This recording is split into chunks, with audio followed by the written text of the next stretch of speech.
Bonjour, je suis Jérôme Effred, ludodida, je suis professeur des écoles. Ma mission, ton plaisir d'apprendre. Aujourd'hui, je te présente mon top jeu de société pour travailler le vivre ensemble ou le mieux vivre ensemble, que ce soit avec des élèves à l'école ou avec des enfants à la maison.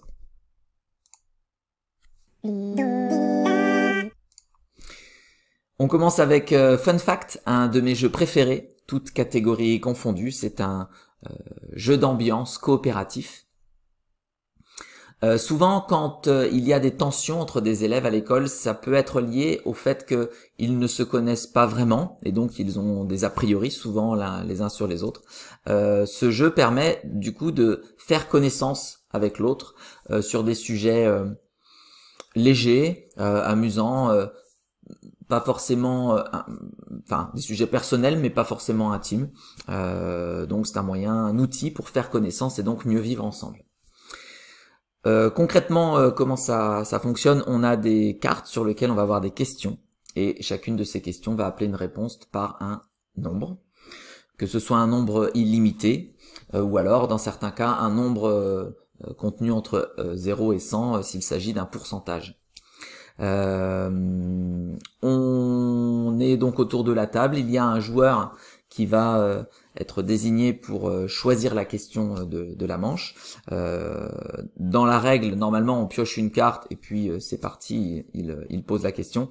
Moi, je l'utilise de la façon suivante. Déjà, je sélectionne les questions en fonction de mon public. Donc, si c'est des élèves, je vais sélectionner entre 20 et 30 questions dans le jeu. Le joueur qui va choisir la question pioche 2 cartes, il en choisit une parmi les deux, celle qu'il préfère, et puis c'est avec cette question-là qu'on va jouer. Imaginons, il a choisi la question « Combien d'années de votre vie donneriez-vous pour devenir milliardaire tout de suite ?» Chacun des joueurs va donc écrire son prénom sur d'un côté d'une petite ardoise en forme de flèche, et de l'autre côté va écrire secrètement, sans communiquer avec les autres, et ça c'est important, sa réponse à la question avec un nombre. Une fois que chacun a fait cela et garde sa petite flèche devant lui face prénom, en commençant par celui qui a posé la question, il va venir poser sa flèche au milieu de la table. Donc par exemple, si c'est Léa qui a choisi la question, elle va venir poser sa flèche au milieu. Et puis, le joueur suivant, dans l'ordre du tour, va venir poser sa flèche soit au-dessus, soit en dessous, selon s'il pense qu'il a donné une réponse plus grande ou plus petite que Léa. Et imaginons c'est Charlie qui joue en deuxième position, il se place au-dessus de Léa. Et puis, le troisième joueur va pouvoir, lui, se placer au-dessus des deux premiers, au-dessous, ou alors à l'intérieur, venir s'intercaler. Et donc, comme ça, chacun des joueurs, en faisant le tour de table, se positionne. Le joueur qui a posé la question a un petit bonus, il peut à la fin venir se replacer, se redéplacer, puisque finalement il n'a pas fait de choix quand il s'est placé au début, donc là il peut en faire un quand même. Une fois que ceci est fait, on va dévoiler les cartes en partant du bas et en allant vers le haut, enfin les ardoises, pardon, et en espérant qu'elles se retrouvent dans l'ordre croissant. C'est l'objectif du jeu, avoir le plus de réponses possibles qui sont placées dans le bon ordre, dans l'ordre croissant. Cette étape-là est importante parce que c'est à ce moment-là que il va y avoir peut-être des réactions, peut-être que certains joueurs voudront préciser leurs réponses et le pourquoi de celle-ci, peut-être qu'il y aura des joueurs qui voudront raconter des anecdotes pour justifier leurs réponses, et c'est un moment de communication qui peut être vraiment intéressant, un moment de partage aussi.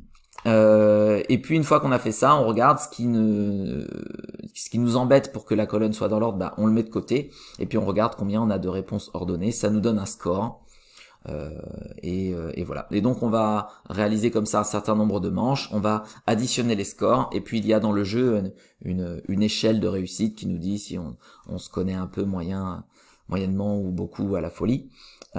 Mais bon, c'est anecdotique, vous l'aurez bien compris, le cœur du jeu se déroule sur le moment d'échange qu'il va y avoir une fois qu'on révèle les réponses, et c'est là que la partie importante et celle qui nous intéresse se joue.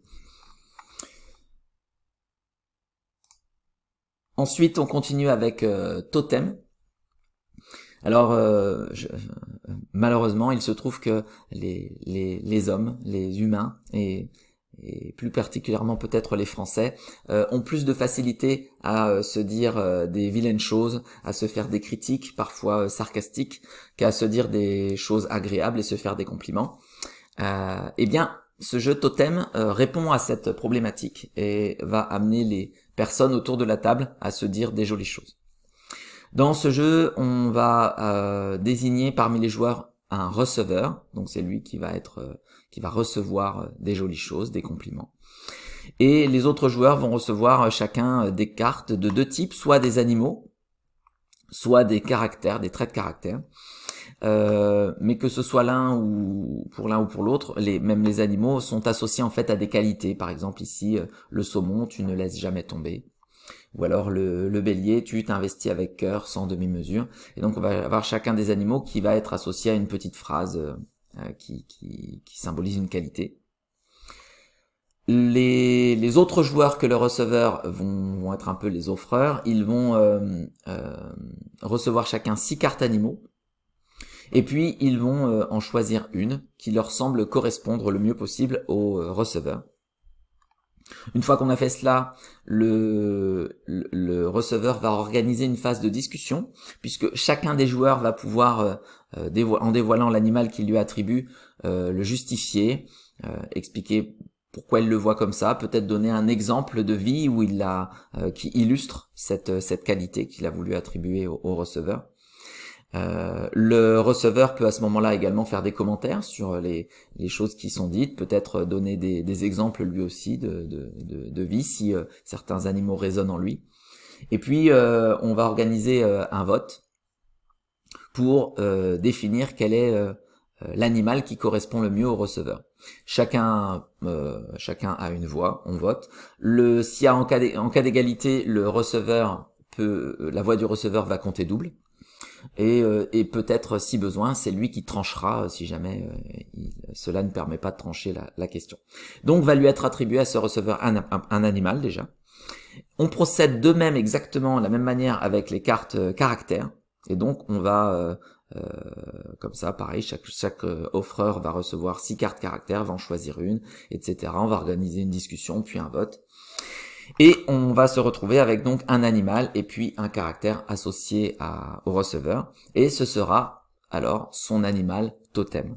Voilà, donc par exemple, à la fin, on aura un saumon sensible ou alors un pan perceptif ou des choses comme ça. Voilà. On change alors de receveur et puis on procède de même pour les autres joueurs à la table sur une seule séance ou sur plusieurs séances. On n'est pas obligé de balayer toutes les personnes à chaque séance. Je conseille même moi de faire un jour un enfant receveur ou un membre de la famille receveur, et puis un autre jour, à un autre moment, on fait la même chose pour une autre personne. Et donc cet animal totem, c'est une image positive qui va ensuite pouvoir éventuellement accompagner l'enfant dans son année scolaire et puis donner une image un peu sympathique, lui donner une image un peu positive, sympathique. Donc c'est toujours quelque chose d'intéressant à avoir comme outil dans sa classe. On continue avec un jeu qui s'appelle Feelings, qui est le jeu qui a comme sous-titre le jeu des émotions,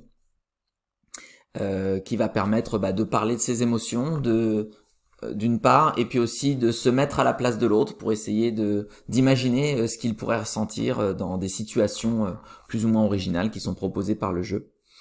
Voilà, c'est un support qui est plutôt bien conçu, les propositions qui figurent sur les cartes sont intéressantes, les situations sont intéressantes, le matériel est plutôt bien fait aussi, la mécanique est plutôt bien pensée aussi. J'aurais tendance néanmoins personnellement à lui reprocher une certaine lourdeur, parce que la mécanique, il y a différentes étapes qui prennent un certain temps.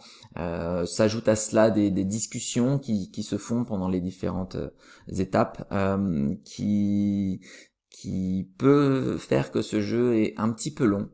Donc je préconise plutôt de faire une ou deux petites parties sur une ou deux situations ou 3 situations éventuellement, mais pas plus comme le jeu inviterait à le faire, pour que le moment reste léger et sympathique et n'ait pas une certaine lourdeur qui viendrait casser un peu la magie du moment entre guillemets. C'est un jeu qui fonctionne bien dans les écoles, qu'on peut trouver dans beaucoup d'écoles. Voilà, il a déjà fait ses preuves en clair.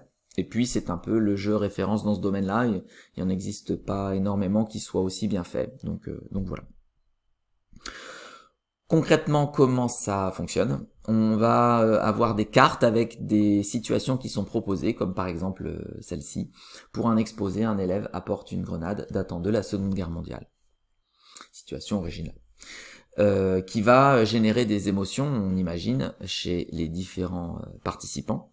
Donc chacun des joueurs va pouvoir, avec un système de cartes, secrètement exprimer l'émotion qu'il aurait ressentie, qu'il ressentirait si une telle situation se présentait.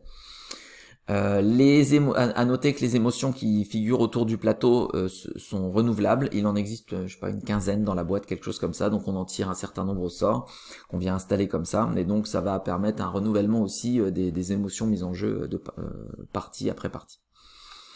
Donc je choisis une émotion qui correspond à celle que j'aurais ressentie. Imaginons de la surprise. Je vais avoir également un partenaire qui va m'être attribué avec un autre système, un système de cartes là encore.